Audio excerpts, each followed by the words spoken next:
What it is, guys, it's your Dino. We're back again with another review, so let's just get straight into it. This one is for LootRiver. LootRiver is a procedurally generated labyrinth dungeon crawling action roguelike that combines the tense real-time combat and dark fantasy styles of Dark Souls with the spatial block shifting puzzles of Tetris. So yeah, that's a bit of a weird one. It is very interesting. I do like the art style. It's retro kind of esque, where the characters are like 16-bit and the areas and the art style that they've used is very indicative of high scale environments with low res character models, and I feel that is something that's pretty cool. When I was playing this game, in my head I could hear the Tetris song. It was so much fun. I could just hear it playing along because of like the shapes of the blocks that you move around on, and in the LootRiver it's a very cool game. I do think that they've done a really good job of it.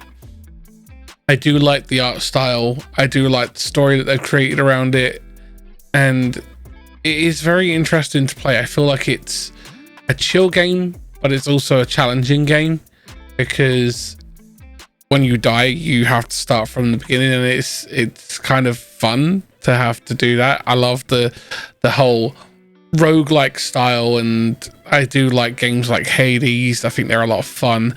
They always give you that one more run kind of feel, and you just keep going and going, and before you notice the whole day's gone and you've done nothing but play this game, doing one more run. You know, it's so good.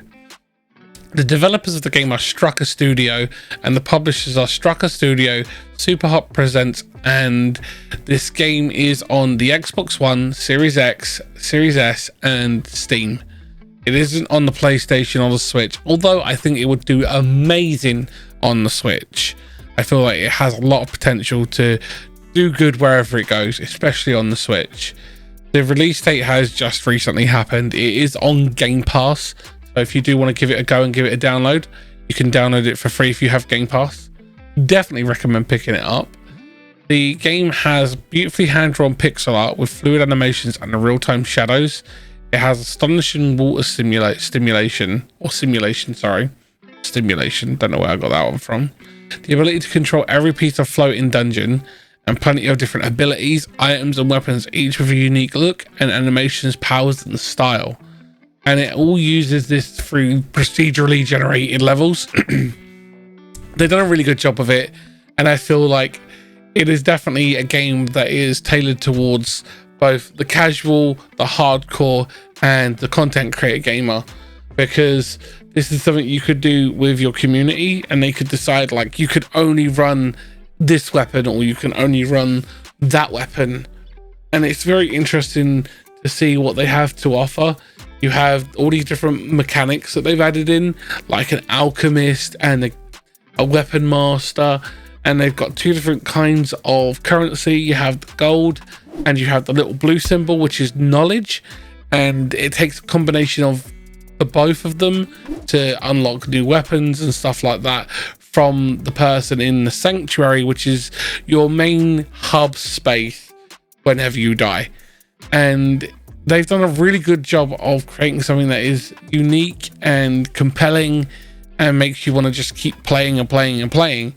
And I do love the whole Tetris style blocks moving and stuff like that. You can really use those to your advantage when it comes to combat. Like, for example, as I'm showing you here, going in, hitting, moving the block out. It requires the use of both your right analog stick and your left analog stick, but thanks to the adaptive controller of the Series Elite, the fact that you can remap the buttons and stuff like that, it really does help me play. And so what I was able to do was remap my left analog stick and my right analog stick to both the left analog stick, and it just required a press of a button underneath the controller. So when I held that button in, I was using the analog stick as a right one, and when I let it go, it went back to being the left. So it did allow for me to be able to play this game one-handed because of my ticks and stuff. It's nice to have games that will support features like that and have the ability to be mapped like that. It's a really good thing, and I feel that is something very positive to highlight in games like this, where you can still keep playing and be able to enjoy it just like everyone else who is able-bodied and stuff like that. It is very unique in the way that they tell a story, because you have to do this mandatory first death to be able to progress with the game. Just like in Hades, where you have that mandatory first death, they award you for it on this one by giving you an achievement. If you're an achievement hunter, that is something that you should be aware of. So all in all, it's a really fun game. They've done a really good job of it. I feel that the art style's cool. The way that they've told the story is very interesting. The fact that they have created this compelling yet grindy style of gameplay where you want to just keep trying and pushing further and one more run, I feel that that is something that is very interesting to play. Roguelites and roguelikes have become very popular of late, and I feel like seeing so many different takes on that genre is really, really cool. I will try to link the Steam page down below. If anyone is interested in getting the game on Steam, you can have the link down there. I greatly appreciate all the love and support that everyone has been giving of the channel lately. It's been amazing. I can't say thank you enough, but it's just because of you guys that I keep pushing harder and stuff like that to try and improve the quality of the videos. And I'd love to hear your feedback on where you think they're going, and if you think that there is any place to improve, please just sound off in the comments regarding that. And if you want me to review a specific kind of game, let me know.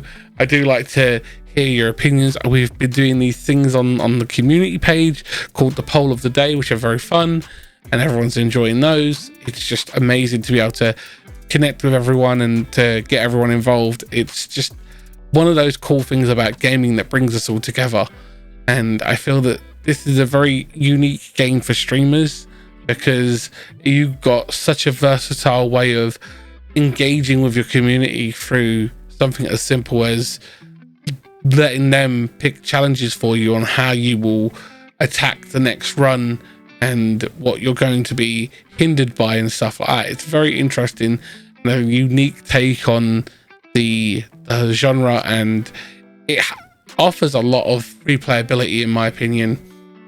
I do feel that they have really got something good on their hands with this game.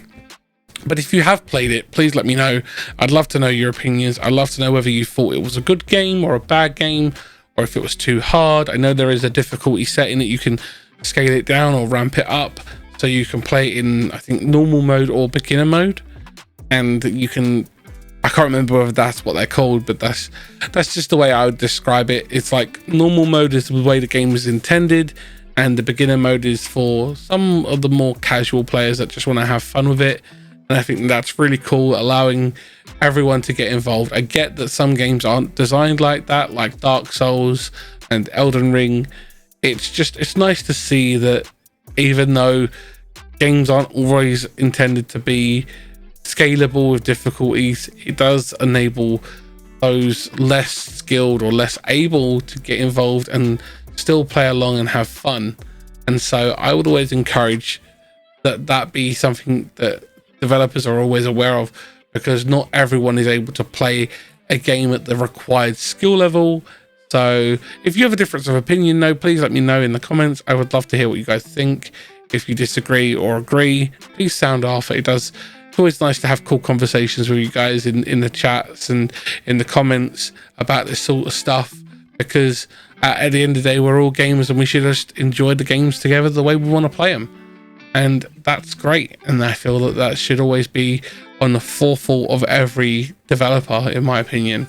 That's just my opinion. What is your opinion on this? You can always sound off in the comments, hit me up on social media. All that stuff is all linked down below. I greatly appreciate all the love and support anyway. It is super appreciated. Thanks for watching the video, guys. I really do appreciate it. Thanks for being here. Thanks for supporting the channel through its journey. You guys are amazing. I'll see you in the next one. Be safe, be well, have fun gaming. Take care.